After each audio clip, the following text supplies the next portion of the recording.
Hello' friends, কাম কৰি মানে পূৰা ক'লা হৈ গৈছে যে ৰ'দ দিল আৰু গৰম দিল। এইটো চাইছা না? এইটো মানে নাৰিকল লোৱা তেল লোৱা কিবা মিচিং নেকি, এইটো মিচিঙৰ নিচিনা।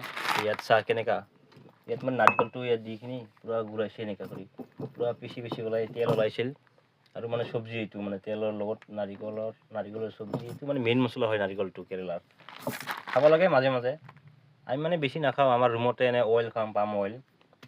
চাহ গাইছ কিমান এইটো পাথৰৰ লগত বনাইছে, কাটি এইটো মছলা তছলা বহুৱা এনেকা বস্তু ইমান যে মজাকে বনাইছে না চাহ, ধুনীয়া বস্তু মানে গাইছ, কি ক'ম। আজি মানে পূৰা বহুত গৰম দিছে, থাকিব নাপাওঁ আৰু বাছ পূৰা ৰেষ্ট কৰি আছোঁ ইয়াত ভাত চাত খাইখিনি অকলে। আৰু মানুহকেইটা মানে আগতে গ'ল, মই মানে চাই আছোঁ ইমান ধুনীয়াকৈ বনাইছে নহয় এইটো। পাথৰটো মানে কাটি কাৰ কৰি ইয়াত মানে নাৰিকল চিপি তেল ওলাইছিল আগত, এতিয়া মানে মিচিঙত ওলাই। আৰু এইটো কাঞ্জি ৰুমৰ চাহ, এইটো ভাত বনোৱা আগত আছিল, মানে ভাত বনোৱা বাৰিষা টাইমত ইয়াত ভাত খাব দিছিলে।